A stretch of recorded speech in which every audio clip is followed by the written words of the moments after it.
बच्चों, स्वागत है आपका मेरे चैनल अनु हेल्पफुल स्टडी में। आज मैं आपको क्लास 10th का chapter 1 real number support material से हल करवाऊंगी। तो ये देखो, ये है सपोर्ट मटेरियल 23-24 का।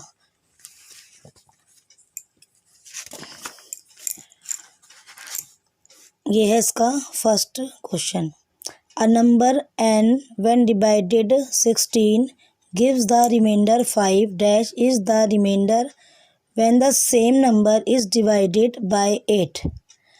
तो वो कह रहा है कि इससे डिवाइड करने पर हमें रिमाइंडर 5 मिलता है, क्या इससे डिवाइड करने पर भी हमें क्या मिलेगा, ये हमें बताना है। तो करते हैं इसका आंसर फर्स्ट। देखो, यहाँ पर हम क्या करेंगे, इसको हम डिवाइड करेंगे ऐसे। मुझे 16 को डिवाइड करना है n से, तो मान लो मैंने इसको q से या x से, कुछ भी मान सकते हैं, डिवाइड कर लिया और मुझे यहाँ पे मिल गया रिमाइंडर 5। ये दिया हुआ उन्होंने, तो हम इसको ऐसे लिख सकते हैं, n equal 16 multiply q plus में 5, ऐसे ही लिखते हैं। अब वो क्या कह रहा है कि क्या इसको 8 से डिवाइड करने पर, मतलब यदि हम n को 8 से डिवाइड करेंगे तो कैसे होगा, क्या मिलेगा। तो हमारा क्या हो जाएगा, 16q प्लस 5। अगर इसको 8 से भी करोगे तो 8 दूनी 16, ठीक है ना, तब भी यही होगा।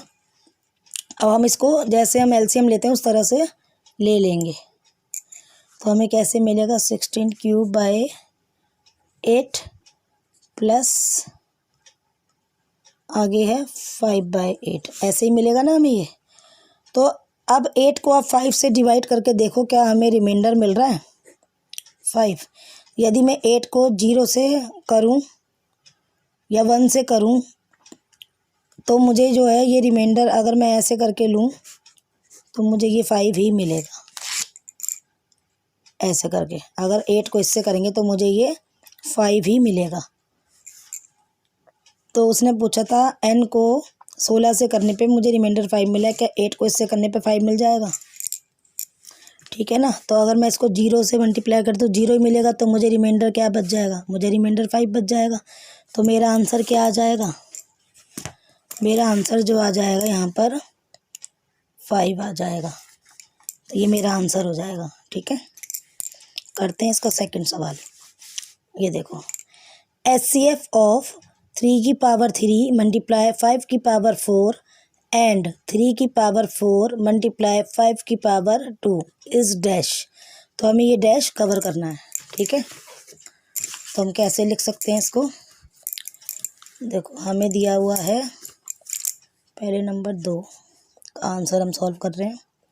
हमें यहाँ पे दिया है 3 की पावर 3 मल्टीप्लाई 5 की पावर 4 एंड 3 की पावर 4 मल्टीप्लाई 5 की पावर 2 इज डैश। हमें ये कवर करना है, ये जो डैश है। तो देखो, ये जो 3 है ये कितनी बार है, 3 बार है ये। और ये 5 कितनी बार है हमारा, ये जो है ये हमारा 4 बार है।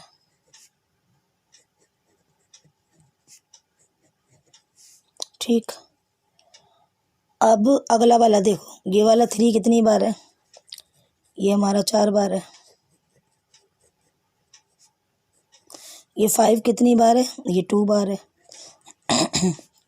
5 देखो, यहाँ से निकालो कितने जोड़े हो गए इसके, 3 तो इसके बन गए, और ये 1 इसका बना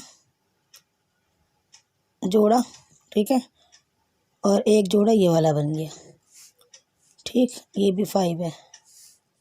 अच्छा, यहाँ से 3 निकाला, 3 यहाँ से क्या निकला, 5 2 बार। तो यहाँ पे 3 की पावर कितनी हो गई, 3, और 5 की पावर कितनी हो गई, 2। तो जो मेरा आंसर आएगा वो यहाँ पर आ जाएगा 3 की पावर 3 और 5 की पावर 2। तो यही मेरा आंसर हो जाएगा। करते हैं इसका थर्ड क्वेश्चन। तो ये है हमारा third question. If a equal x y की power 2 and B equal X की पावर 3 वाई की पावर 5 वेयर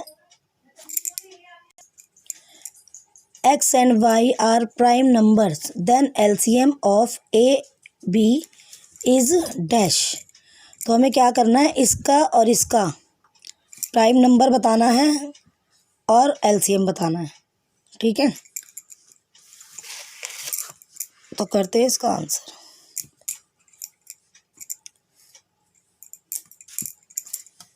नंबर 3 हमारा क्वेश्चन हमें दिया हुआ है, यहाँ पर ए हमें दिया हुआ है एक्स वाई की स्क्वायर एंड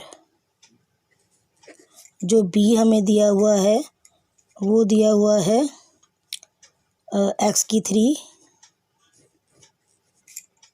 और वाई की 5।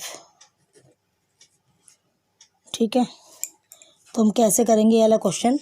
सबसे पहले हम यहाँ पे लिखेंगे ए इक्वल में, ए हमारा क्या है, एक्स को खोलेंगे, वाई मेरा 2 बार है। ठीक है, अब बी में करेंगे, तो इसको कैसे करेंगे, बी मेरा एक्स 3 बार है और वाई मेरा 5 बार है।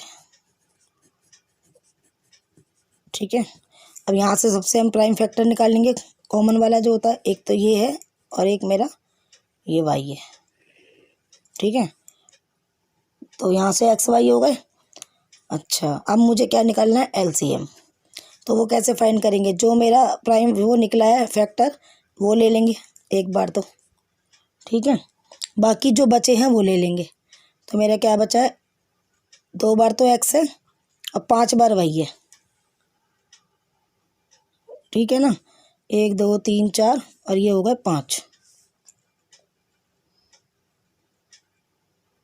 1 2 3 4 5। तो यहाँ लिख दो y गुणा y गुणा y गुणा y और गुणा में कितना बचा यहाँ पे, x गुणा x। ठीक है, तो ये हो गया। यहाँ पे एक वाई यहाँ से निकला, एक वाई ये वाला जोड़ा हुआ, तो एक बार एक्स निकला, 1 2 3 ये तो लेंगे ही। बाकी जो हमारे बचे हुए हैं, 2 बार एक्स बचा, 3 बार वाई बचा है, वो भी ले लेंगे। तो अब यहाँ से हमें एलसीएम बताना है। तो मेरा एलसीएम क्या हुआ, देखो 1 2 3, तो एक्स तो 3 बार है और वाई कितनी बार है, 1 2 3 4 5, तो वाई की पावर हो गई 5। ठीक है ना, तो यही वाला मेरा आंसर हो जाएगा। यहाँ पर जो मेरा आंसर हो जाएगा, एक्स की पावर तो हो गई 3 और वाई की पावर हो गई है मेरी 5। तो यही इसका तीसरे क्वेश्चन का आंसर हो जाएगा। अच्छा, अगला क्वेश्चन है 4th। In the given factor tree and find X and Y. यहाँ पे एक फैक्टर टी हमें दिया हुआ है, टी बना हुआ है ये। तो कैसे करेंगे इसको, देखो ये एक्स है और ये वाई है, हमें इसकी वैल्यू फाइंड करनी है। तो 5 7 जा 35, तो एक्स की वैल्यू तो आ गई 35। अब 2 को 35 से मल्टीप्लाई कर देंगे, 35 2 जा 70, तो वाई की वैल्यू आ गई 70। तो ये हमारा आंसर हो जाएगा।